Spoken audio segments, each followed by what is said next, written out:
This time on Woody's Garage, we do some farting around. So I'm back to this rusty snowblower thing that I pulled the engine off of.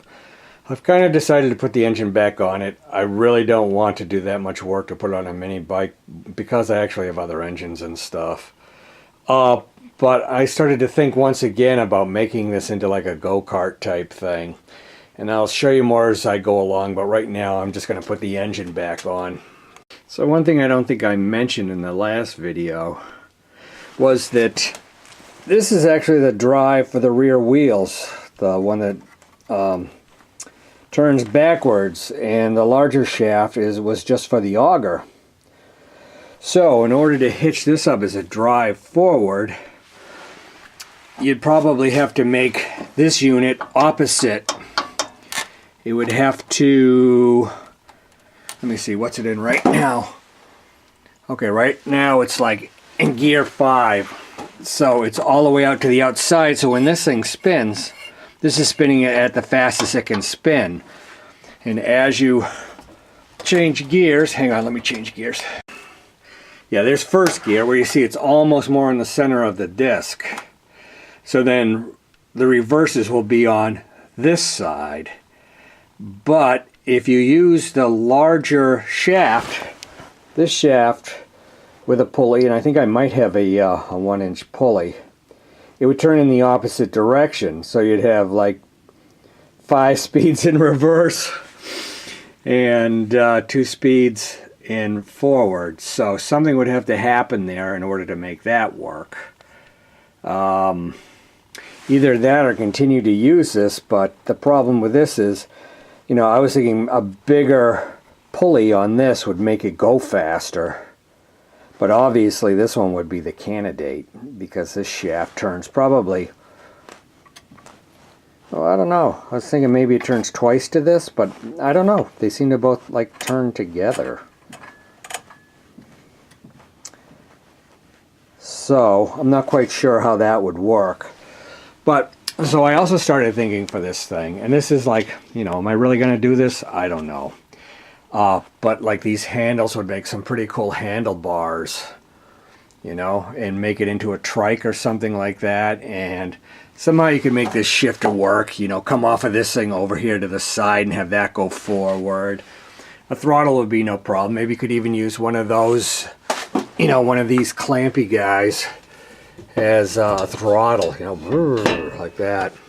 You know, and the other one to engage it for the clutch, you could just convert that to a foot clutch or something like that. That's not too hard, although it would require a lot of work. And then I started thinking more back, like, well, the go-kart makes more sense. And then it's just like, when are you ever going to use this? And the answer is never. It's going to be an eyesore in the yard, etc. But even if I did do it, and I almost want to do it just for doing its sake, just because I think it'll be fun, is it I wouldn't have any brakes. I don't know, who needs brakes, right? But, so I guess that's something to consider. And also I'd like to put $0 into this thing, you know, it's because it wouldn't be worth it.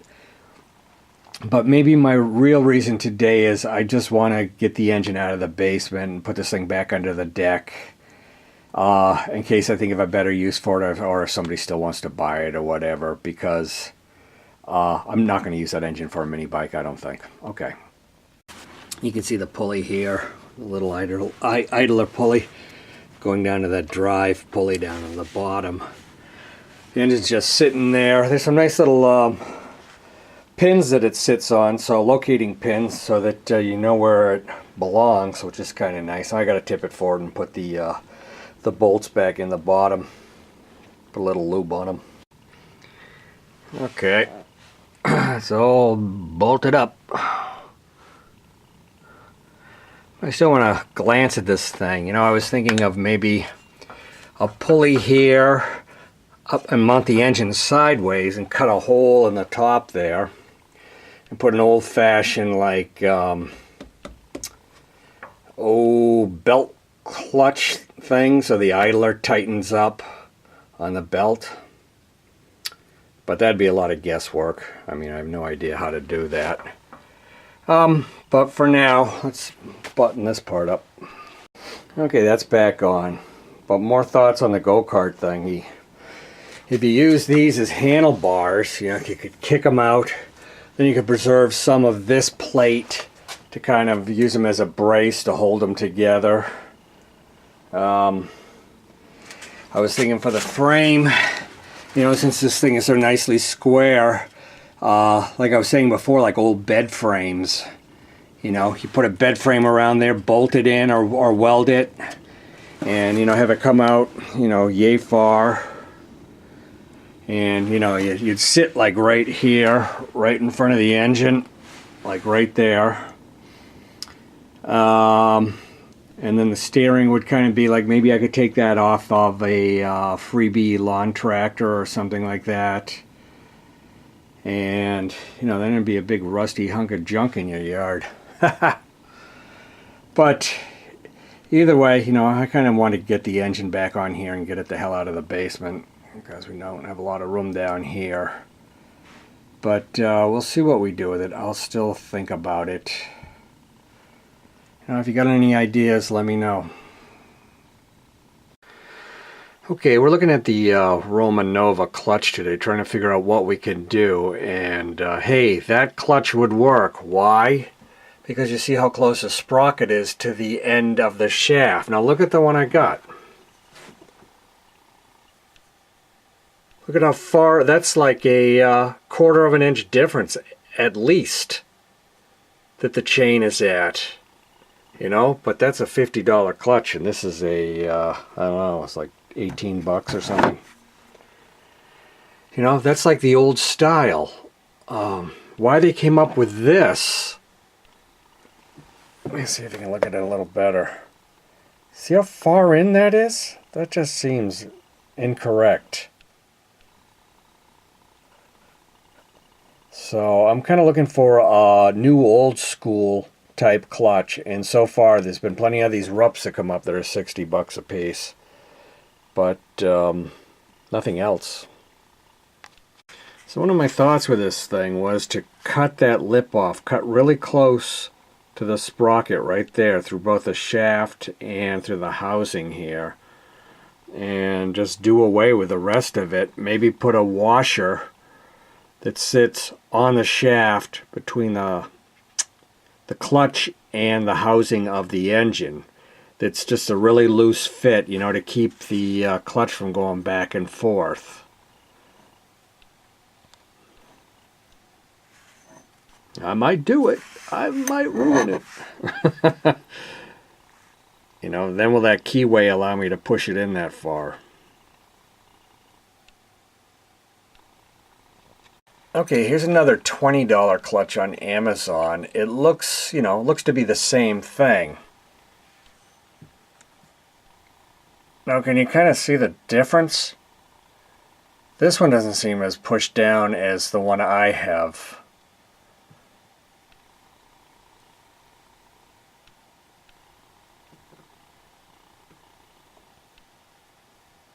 And then here's one that looks like mine. So there's definitely a difference. We're probably talking between these ones that look similar about 1/8 of an inch difference. And in a way I need like a 1/4 inch, and that Rupp clutch would do it. Okay, there's mine. And there's another one. There's definitely a difference, but not a lot on this one. And with these cheap prices and these huge warehouses, they might just take a picture from anything and just say, oh, that's the Minibike clutch. It's not exactly what you're going to get. So, well, here's a Rupp one that I found. It looks like it'll work. I think it's 35 chain, looks like it.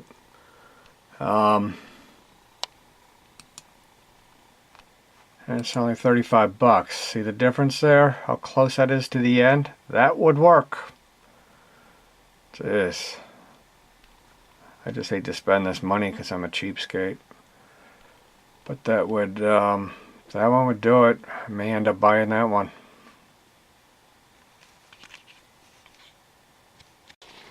Here's another one that looks like it would probably work. This is a NORAM, which I kind of mentioned before. These, I think, are the ones we used to pick up as kids for like 12 bucks, and they're like really quality clutches. Yeah, I remember those shoes. But it looks like, you know, it's 15 teeth as opposed to 12, I think the other one is. But in this one's used. So I got these other two housings, bells, whatever you want to call them. That is this unit. This one's nice though. It has a bushing inside of there, and you can see the clip that I took off sits right there. Now if you put on this one, you'll see that there's, you know, all that extra space before you put on the clip. So could I make another groove, like, you know, just below it and then cut off the excess? I don't know how I'd make that groove. Maybe with if I could put it on some kind of shaft engine, maybe, and use a hacksaw. Yeah, that'll be precise. Or maybe use a pipe cutter to start it.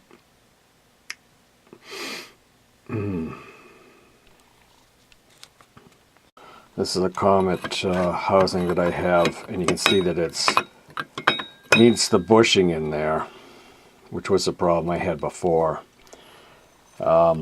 This has a bushing that could probably be removed and put in here. I'm just looking at my options right now. I hate to hack anything up that's good. So I've been using this old Craftsman this year for snow. And I'll tell you, it does a good job. I had it up for sale. Nobody's bought it. But one thing that's a problem is this wheel is stuck. This is sort of like, you have this pin here, then if it goes in that hole, that locks the wheel. But I took the pin out and the wheel still locked because it's rusty and stuff. So my plan is, hang on. Okay, my plan is, this is vertical. Right now I want to put a piece of tape around here, punch a hole, and then fill this with oil, and then put tape back on it so the oil stays in there. And as the wheel turns, it might work its way into the axle, and then free up the wheel as I'm using it, because we have more snow coming tonight. Wipe it down. And we got it taped. Not quite as smooth as I'd hoped. Punch a little hole in it with an awl. Well, I'm putting some mystery oil in it, but it ran right out. I think the tape's got to be on there better.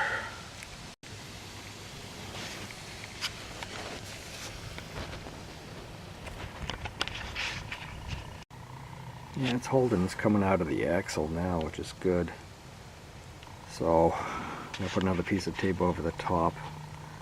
Just let it be. Time will tell. So I found some bushings for this clutch problem that I'm having. I got these at the Tractor Supply shop.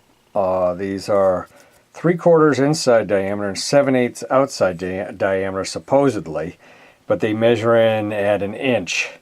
So I got to bring it down a little bit because it ain't gonna fit in there. It fits on the shaft of the engine like perfect.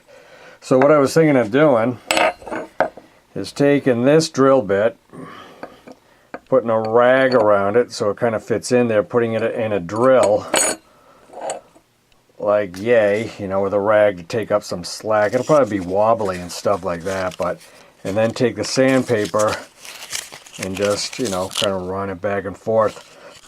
Or look for even a better piece of sandpaper that's the whole length. It's probably the best idea. So let's see what that does. So fit with the rag. It's got a little bit of slip to it, but it's okay. I got a feeling this is going to do a lot of slipping, but let's see.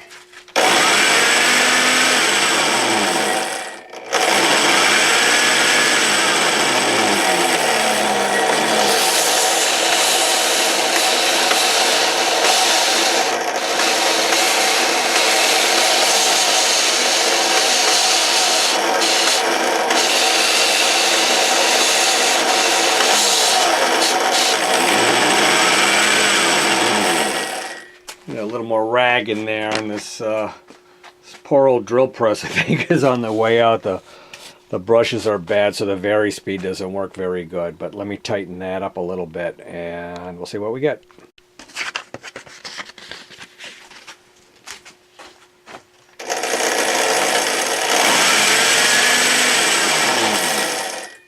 Don't like that either. Okay, I guess we're gonna rip that off.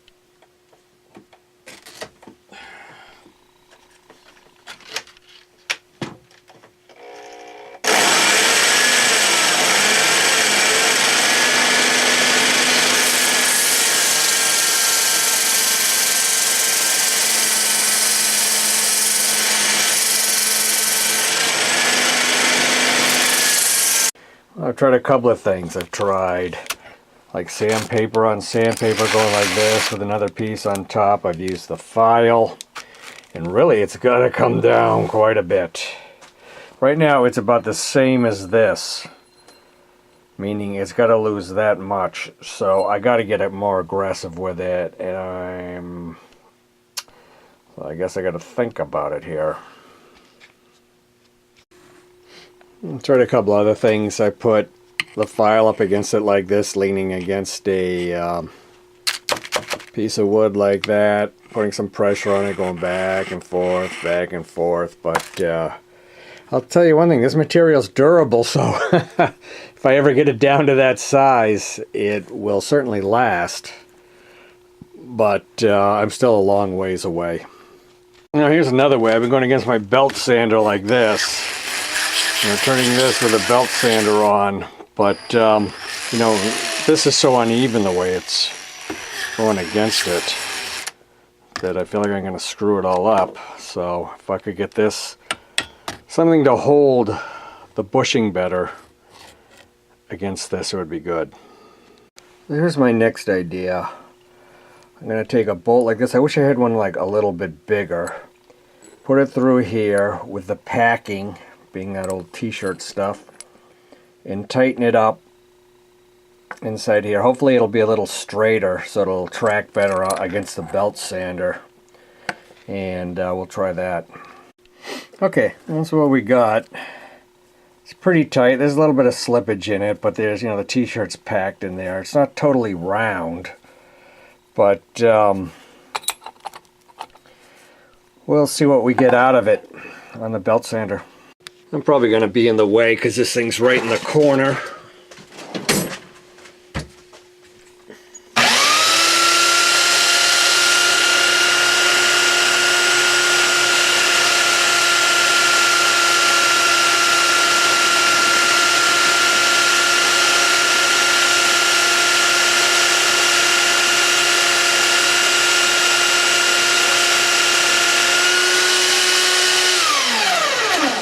Well, it seems to work pretty good. Well, you might be able to see that it's bulged in the middle. It's been kind of uneven. And I don't know, it's just me going back and forth like this, you know. It's almost there. But now it's so unsquare that I'm concerned. Yeah, it's through. I ended up taking it and putting it on my slow grinder here, like so, and yeah, it's not square at all, but it will work. One other thing I want to do when I cut it off is I want to make a groove so that I can put a C-clip in there to kind of hold it, but we're going to get this a little smoother since the stone kind of roughed it up. Now I'm kind of using the pipe cutter here to make a groove, to start a groove. I have to be wider for the C-clip, so I guess, you know, you have to use a hacksaw.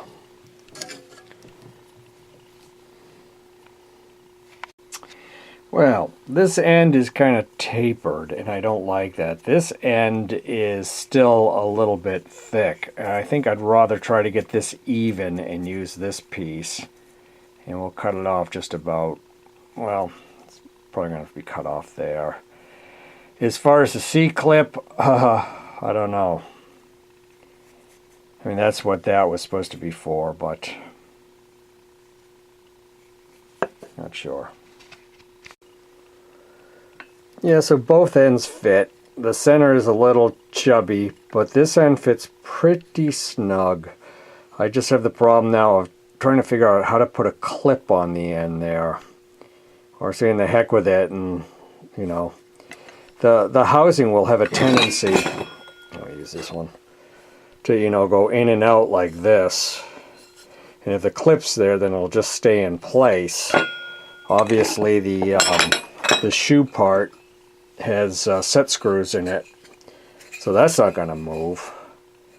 But this piece will go into the end of the shaft. And what I noticed on that particular shaft was it is kind of tapered, so this thing will sit like against it. But I'd rather have it, you know, not pushed up against it. I'd like everything to be free as possible. So we're still working on how to put a groove in this thing. Yeah, there's times you wish you had a lathe, huh? Look how compact the t-shirt material got, squeezing it in there. Well, I'm going to put some more t-shirt material in there to hold it even stiffer. I think I'm going to put it in the drill press and try to make that groove for the snap ring. Okay, here's the idea. We got it in the drill press. It's a much better fit now. It goes around much cleaner. Kind of wish I knew that in the beginning. It would have come out a lot better. But I'm going to take, I have this piece of wood with a hole in it, and I got a cold chisel. I'm going to hold it up here so that it will cut a groove, hopefully straight. But I got all this in case I screw it up, I can cut it off. And just, it's actually kind of dullish because I don't want it to cut too fast.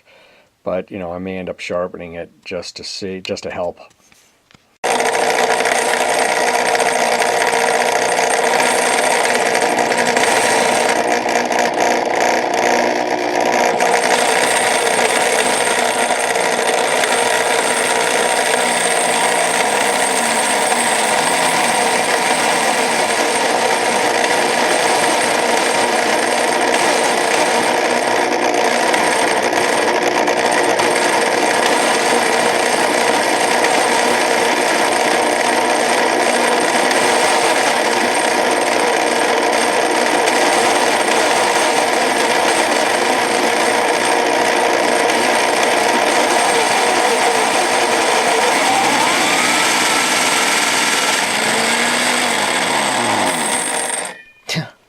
Spit up by itself.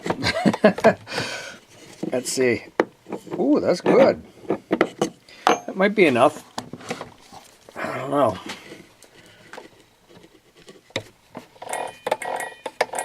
Yeah, could use some more.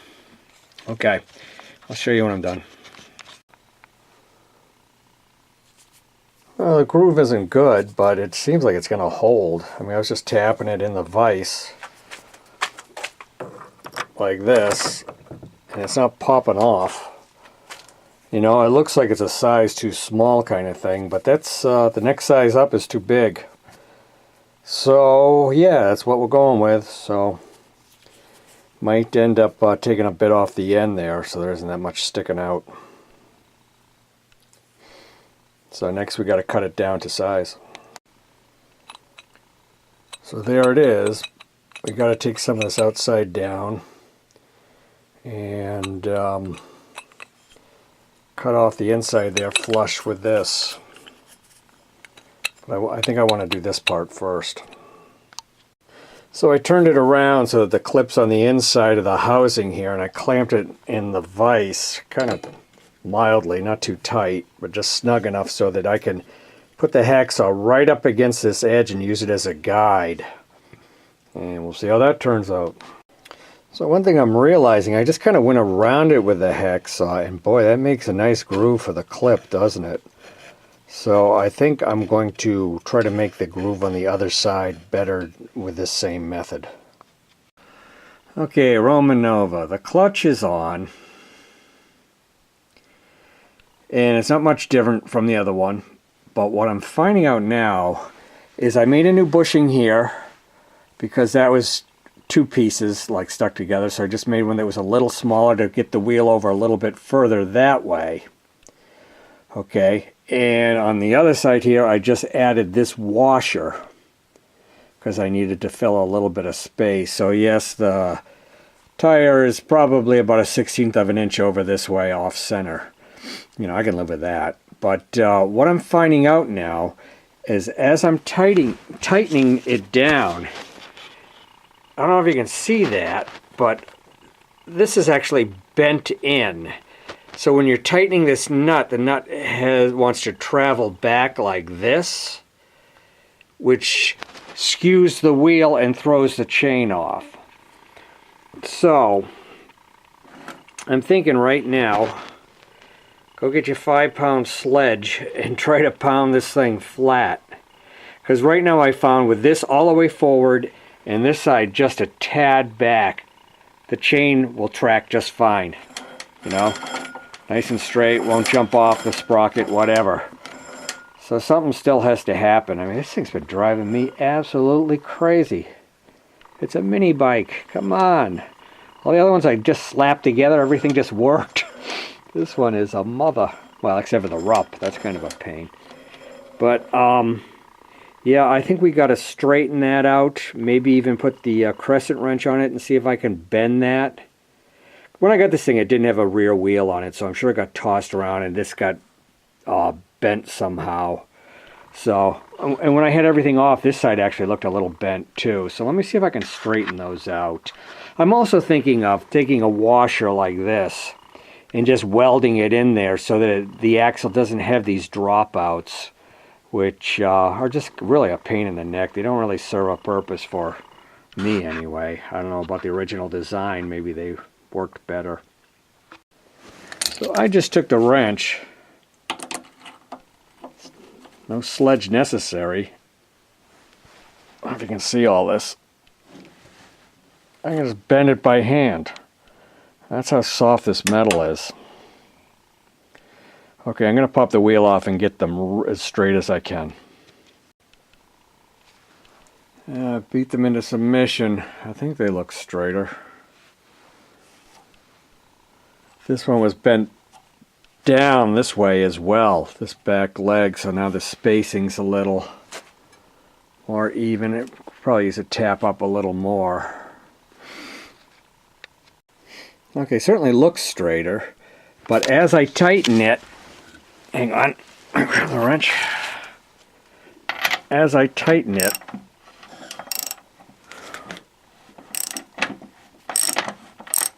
without the other wrench on you can't tell, but it tends to want to walk back. Now, I had a washer on the outside before.